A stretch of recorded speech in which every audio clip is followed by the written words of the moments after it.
Hey everyone, good afternoon, and welcome to Stonehearth Capital Management's quarterly update webinar series, CIO's Corner, for Q3 of 2025, featuring our Chief Investment Officer, Chris Gauthier. My name is Ben House, an Associate Advisor at SCM, and I have the pleasure of assisting Chris today. Before we dive into today's discussion, I just have a few quick housekeeping notes. One, please use the Q&A button at the bottom of your Zoom window to submit any questions throughout the webinar. We will aim to answer as many as possible during the Q&A portion at the end. Number two, if we run short on time, either Chris or I will follow up with you directly to ensure your questions are answered. All right, now I'm excited to introduce Chris Gauthier, Stonehearth's Chief Investment Officer, who has over 25 years of experience in investment management. He leads our firm's investment policy and strategy, focusing on asset allocation, risk management, research, and portfolio management. Chris, thanks so much for being here. Hand it over to you.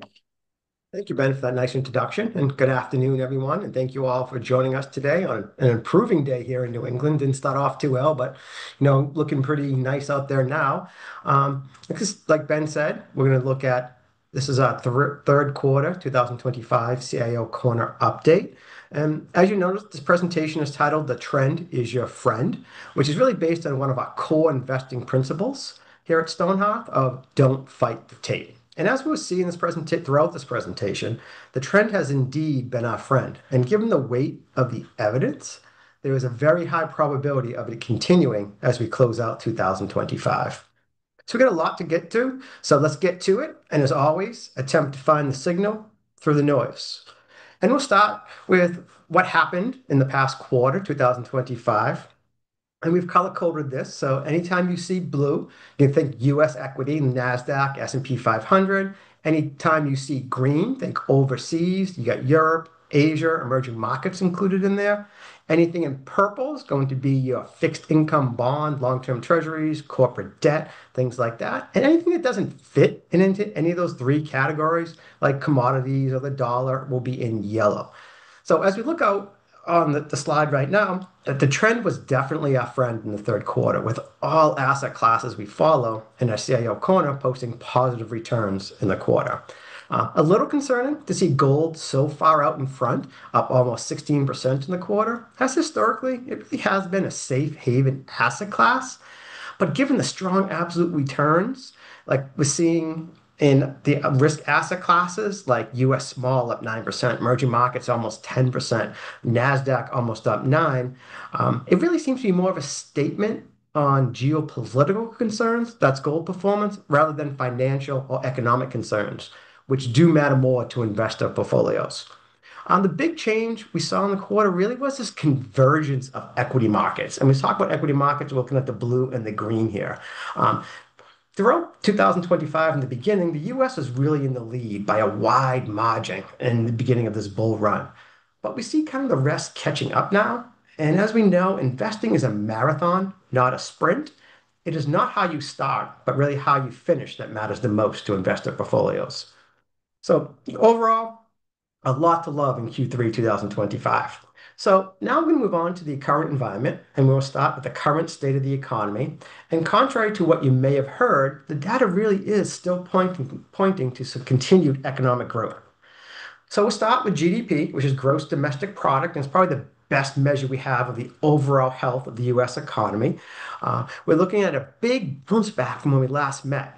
When we look at this color box here, we see when we last met, we had a quarter over quarter growth of a negative 0.6, and that really did a big bounce up to 3.8 in the quarter. And still, that's above long-term trend, which is a trend growth of 2.1 is a dotted line, and you can see that this brown line, which is the current GDP, is healthily above that. The trend is our friend. We do see a slight slowdown in the great growth rate year over year. That's this bottom column right here, 2.1%. But still, a positive 2.1 is enough to keep markets happy, which is what we want to see from this number. The growth we're seeing is really driven by continued resiliency from the US consumer, which makes up almost 70% of activity, which you can see from the graph over here on the right, 68.2, and continued investment, particularly in the AI space from corporations, which is investment X housing, which is almost 14% of the economy. So again, really strong growth in the economy in the second quarter 2025. Right. So GDP, again, we're using second quarter 2025 numbers because it always reports on the lag. So it tells us a lot about where we have been, again, which helps where we're going.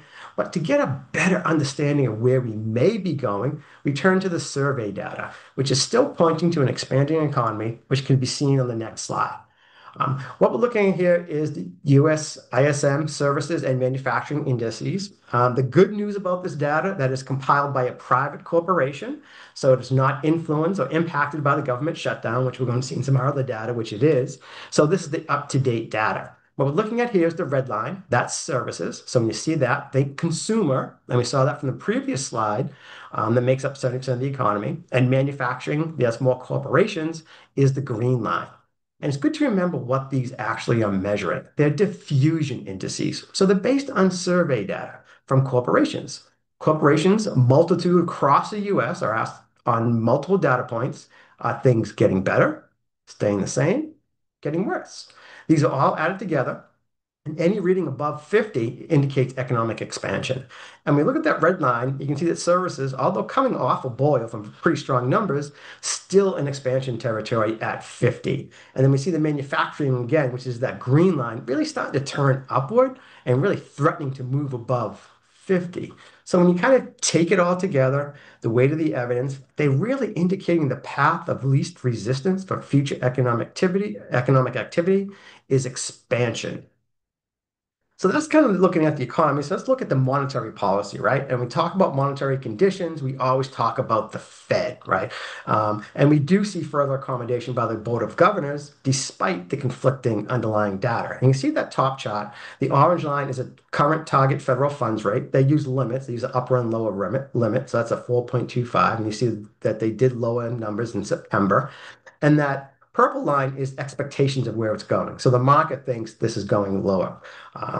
We also know from the Fed, who give press conferences throughout the quarter, that they're leaning more dovish and they see at least two more rate cuts for the rest of the year. We do see that too, but it's interesting. When we look at the underlying data, it's really tough to find support for those rate cuts. So they have a dual mandate, and the first one is full employment, and we'll use the US employment rate, which is that middle chart in blue. You can see the data is cut off, and that's due to the government shutdown, just like the inflation rate, but not really, government's not reporting that because the government's not operating right now. But you can see at 4.3, that's really close to full employment, which is somewhere around 3 to 4%. So again, a very healthy job market. And we look at the bottom chart in green, which is the inflation rate. Definitely higher than they want. Their stated goal is a 2% price stability. You can see at 2.92, 50% higher than that, but definitely off the highs we saw back in 2022. So if you just looked at the data, you'd say, why are they cutting? Some of it may be political. Some of the data they're looking at may be different than what we're seeing.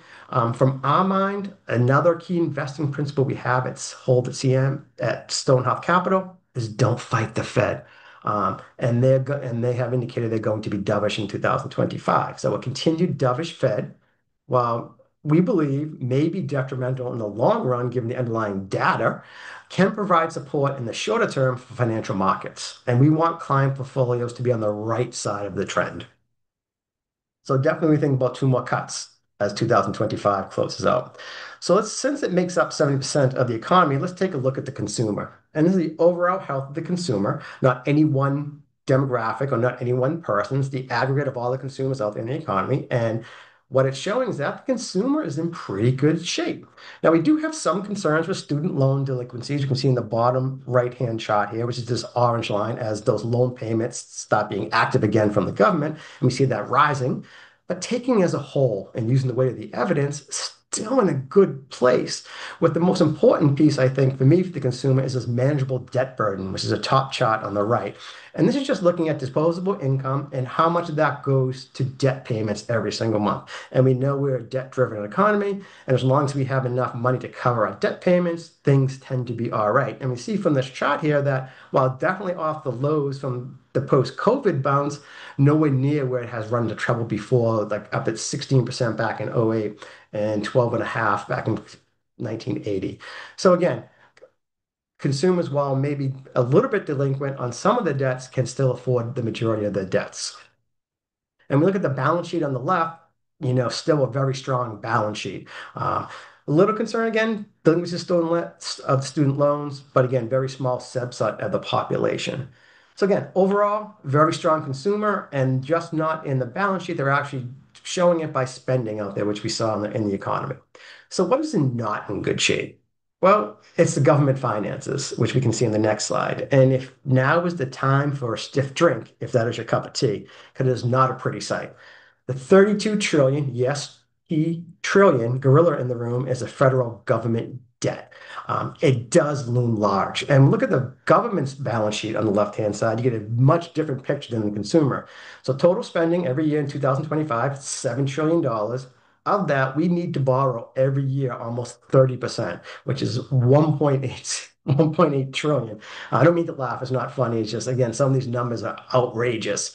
And again, we don't see this slowing down anytime soon. And we look at the data on the right-hand side, you can see the federal deficit and net interest payments. So this is every year that it's growing, how much of the deficit is compared to GDP. And you see that compared to history, we have very elevated levels. The only time in the past we've been higher is crises, right? So COVID, we went up almost 15%, but came right back down. We saw in the great financial crisis of '08, almost up to 11% and came right back down.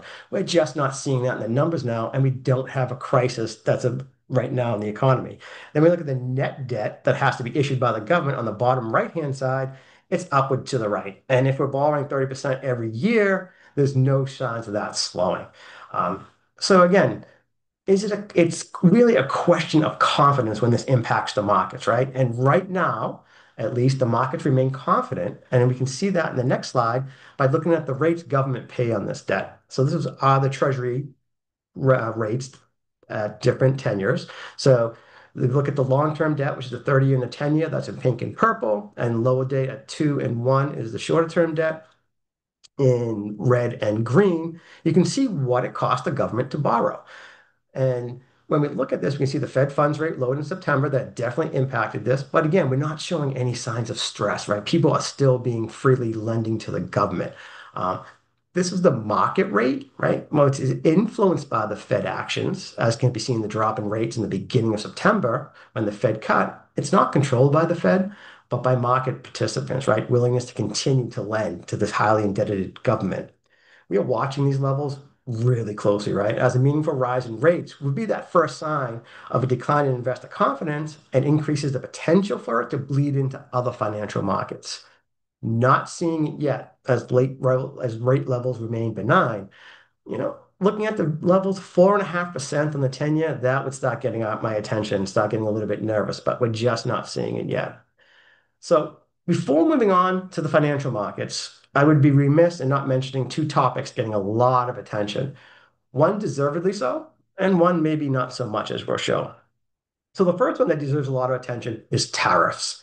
So what are we looking at here? We're looking at tariffs rates going back to 1900, compiled by JP Morgan. So you can see indeed tariffs have been higher in the past, right? 30%.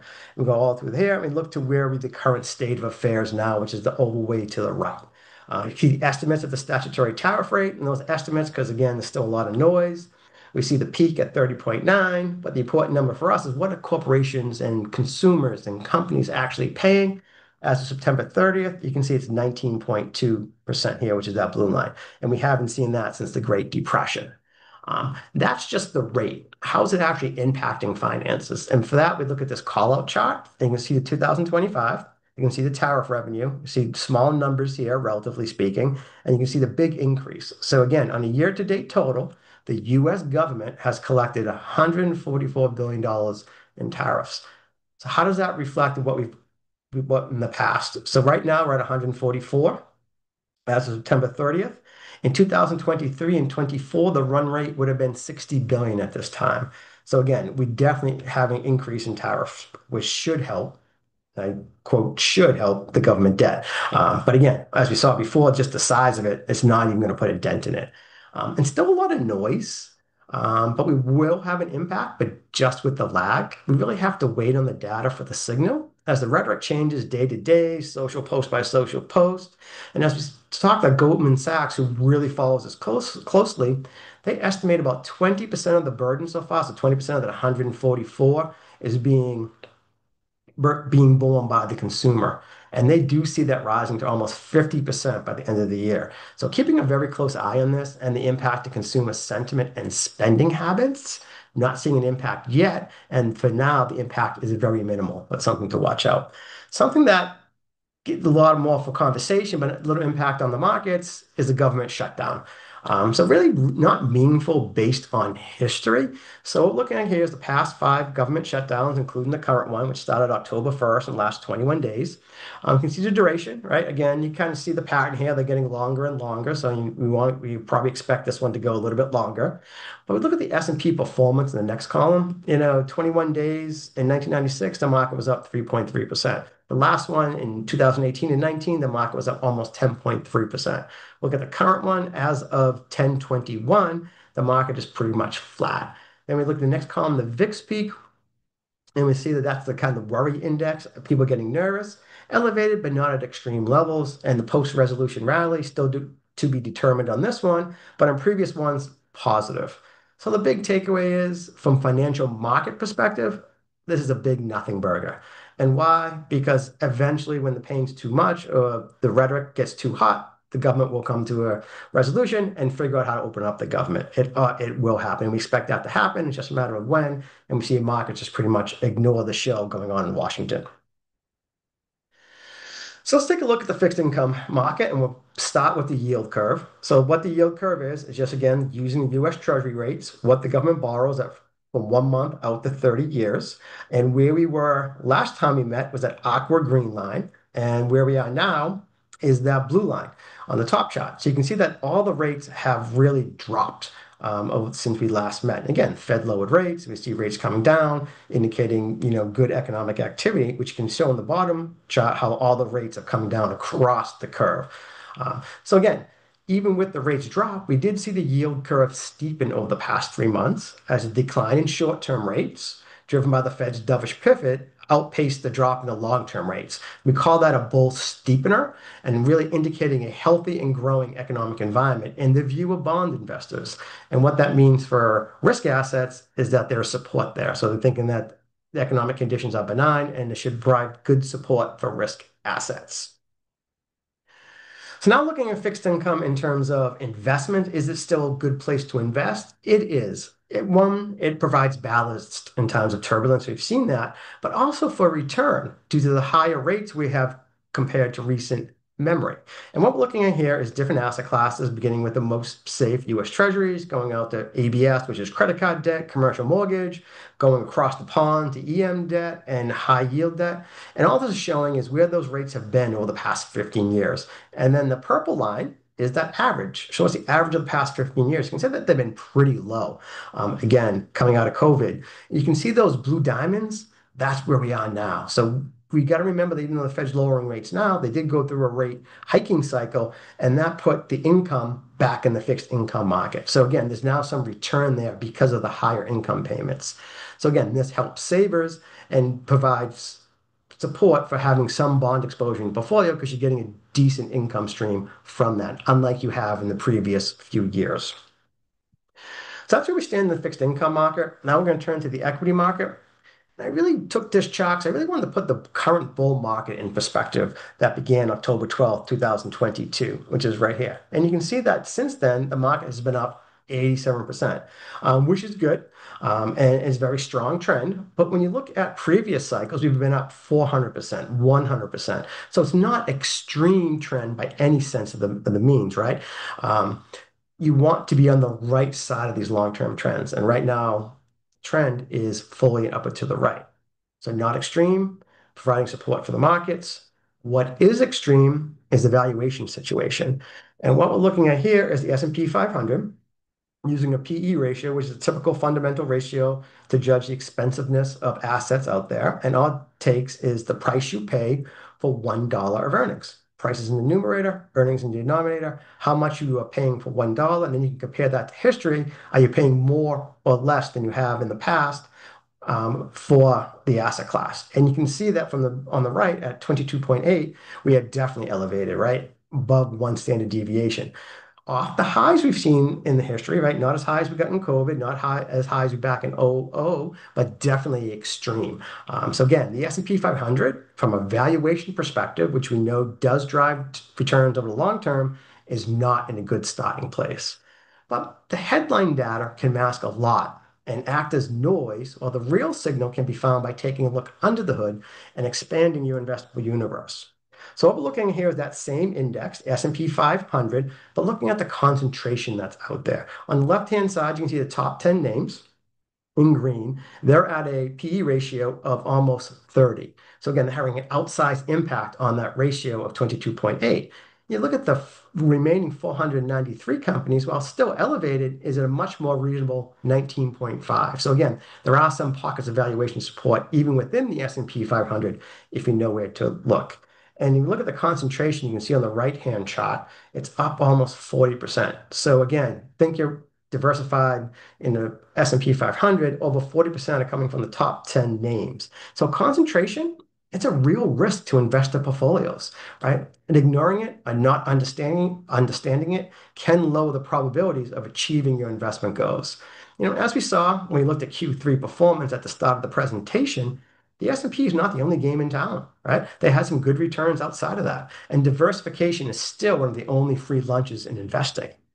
So, while investing in the top 500 stocks may sound like a diversified portfolio, the data we're looking at clearly shows that this misperception, right? Still want exposure. But I don't want my entire financial success to be dependent on one trade, which is really currently the AI investment boom. Right? So there are pockets of better opportunity if you know where to look to diversify your risk and increase your chances of financial success. So expanding the horizon, we want to lean into those parts of the equity market that have better valuation support. So again, looking at those standard valuation metrics, the PEs, that first column like we talked before, next 12 months is forward-looking, price to book is just the assets on the balance sheet, price to sales is the same thing, just using sales. All this taken together is trying to find where you can find decent valuation support amongst the equity markets. Anything that's at the extreme is in red. Anything that's really at the extreme low is in green. You can see from looking at it, you can find some better opportunities if you're willing to go down in market cap. Look at some of those mid-cap stocks, small cap stocks, which are in the green. Or if you want to go across the pond into Europe, you can get a cheaper PE ratio over in Europe, or even go further and go into the emerging markets, you can find some decent valuation support. So again, it doesn't mean that you have to put all your money into these valuation support, but on the margin, where you want to have your more overweight exposure is into these asset classes that provide decent, strong returns, but have some good starting valuation support. Now, we do know valuation is not the only thing we look at. Again, we have to look at the total. We look at sentiment. We look at technical. We look at all these factors. So again, not just looking at valuation, but looking at the technical side, you see a really healthy bull market picture. Again, we're looking at the S&P 500 here, going back 5 years. Look at the top chart. That's the RSI, trying to see is the trend exhausted, and it's not above 70. So again, is elevated, but no exhaustion in the trend yet. We're looking at those moving averages in blue, the 50-week moving average, in red, the 200-week moving average, upward to the right. So strong upward trend movements. Look at that bottom chart, which is the MACD, which is the black line over the red line, which is just short-term momentum versus long-term momentum, showing very strong signals, positive signals there. And that red and green parallel line, which is kind of showing support and resistance that were very above support. So again, looking at all the technical pictures of the S&P 500, strong technical backdrop, really supporting future price appreciation in the market. And we also mentioned sentiment, right? And sentiment is a big driver of movements in the stock market from day to day. And sentiment, as we're looking at here, measured by Ned Davis Research Crowd Sentiment Poll, is indeed elevated. You can see it's almost at 70 right here and approaching concerning levels. Like we said, it is just one input to the entire decision tree. And when we look at throughout history and we look at sentiment, sentiment doesn't really tend to hurt until it really starts rolling over. And when we define rolling over, what we're looking at really is it dropping from a current elevated level to below this dotted line. And see, we're still well above that. So that's the real danger, right? When it falls below 65 from elevated levels. So it's something we're watching for. We're not seeing in the market. So although it's a cause for concern, it is still a healthy sentiment indicator for the market. And turning to breadth, which is another way we kind of measure the health of bull markets, we do see a slight short-term dip. And again, right now we're not looking at the S&P, we're looking at ACWI, so that's global stock market. So in addition to the US, it's also international stocks, EM stocks across the pond. You do see a short-term dip, but not enough to change the long-term trend. Bull markets are strongest with broad-based participation and with 50% of the global stocks, which is that orange line above their 50-day moving average, and 60% on the 200-day, which is that blue one line below, we are indeed seeing strong participation, which really is a healthy sign of a bull market and should support continuation. So last year we look at earnings, and we just started earnings seasons, and expectations have been rising for a stronger than expected season, which can be seen in the bottom clip. And these are rising earning estimates right here. And what we're doing again, looking at the companies in the S&P 500, and we're looking at all the analyst revisions up there. So are they raising their earning estimates or lowering their earnings estimates, calculate that ratio, and when it's above 27, you get really strong equity returns. And when it's below 27, you get negative returns. And this is above 60. So again, very, very strong earnings expectations coming in. And so far, other than Netflix yesterday, most of the companies are meeting them. And we'll see how it rolls out here. But again, this does provide support for future equity price appreciation too. So taking the stock market all together, stocks are indeed expensive. Geopolitical risk is above normal, but those negatives are more than being offset by what we saw from the accommodating central banks, continued strength in corporate earnings, and the friendly trend. So leaving the equity market and financial markets, we're going to turn to our risk modeling and what that says about the overall risk picture and kind of putting this all together. So what the first we're going to look at is a Ned Davis Research Fab 5 model. It's 30 indicators broken down into 4 different categories, which you can see down here from the call out. Tape, that's trend, technical. You have sentiment. We looked at that. Monetary is the Fed, and combo is more international and fundamental factors that enter into the model. So we can see, similar to the last time we spoke, the Fab 5 is at a +2, which can be seen over here, and still on a buy signal from July this year. But we didn't see some movement under the hood as tape slipped to neutral and sentiment moved into neutral territory from bearish. Combo Strength International moved to bullish. So again, lots of under movements to get to the same place, trying to find that signal through the noise, at least for the modeling, NDR Fab 5, is that it continues to be a positive environment for leaning into risk assets. And we're seeing the same thing on our own internal risk modeling. That's confirming the signal we saw from Ned Davis Research, as it is also on a bullish signal as well, really up 6 points from the last time we met when it was at a -3. And this model really is additive, not duplicative. It's meant to complement, and they can disagree and do on very often. But when they're aligned, it definitely gets our investment committee's attention, and we really want to ensure our client portfolios are aligned with a strong signal when they confirm each other. So big jump in the quarter in the technical, support on strong breadth. Right parts of the market were leading the way higher. We do see positive support from the earnings. Not enough to tip the scale in the entire valuation factor, but still a positive influence. S&P 500 is still in overvalued territory, and valuation is not supportive of equity prices. Macro, as we saw in the beginning of the presentation, continues to be a positive influence in the market. Uncertainty, that's that qualitative. It's anything that really can't be captured in a quantitative model is still a drag, right? Because all the uncertainty is out there. So putting it all together, using the risk modeling, all the data we have out there, the weight of the evidence and signal is really pointing towards a healthy environment for taking a little more risk than normal in client portfolios. So how are we taking this risk in client portfolios? Well, the signal from our risk modeling is reflected in the client portfolios by our overweight to equity. We can see that on the right-hand side here. No change from last time we met. In particular, we're leaning into overseas because we see the better starting valuations. So we're overweight international developed, market weight emerging markets, and you can see the underweight to the US. Now, the underweight to the US doesn't mean that we're half weight, doesn't mean we have zero weight. It just means compared to the typical moderate benchmark, we are finding a little bit better opportunities in other parts of the equity market than in the US. We still have very good, healthy exposure to the US equity market, which is reflected in the client portfolios. With the higher rates and strong economic backdrop, we're finding opportunity in the more aggressive parts of the fixed income market, but still overweight the fixed income, and that's reflected in that overweight position in fixed income. In cash, really, we're underweight cash, really offset with our relative strength strategy, which currently has exposure for our moderate clients to gold and the NASDAQ. And again, right there, the trend is our friend. So that's kind of where we stand. So I want to kind of sum up what we're seeing in the marketplace, where we've been. So we took a look at the consumer and the economy, and showing signs still operating from a position of strength, continued strength ahead expected. Don't fight the Fed. Fed still leans dovish despite the data we're seeing there. We do expect two more rate cuts this year, which should provide short-term support for the marketplace. The trend is still our friend, even though we have high valuations. We're still in that positive upward sloping trend here and providing good support in the technical environment with decent breadth. At current rate levels, which we saw, bonds still remain attractive and can provide ballast in volatile markets. So they're a critical piece of client portfolios.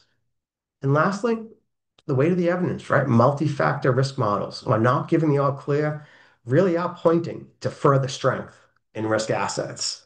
So I hope you understand kind of how we're designing portfolios, what we're seeing in the marketplace. And again, thank you all for joining us. I'm going to turn it back to Ben here to compile to see if we have any questions about what we talked about today.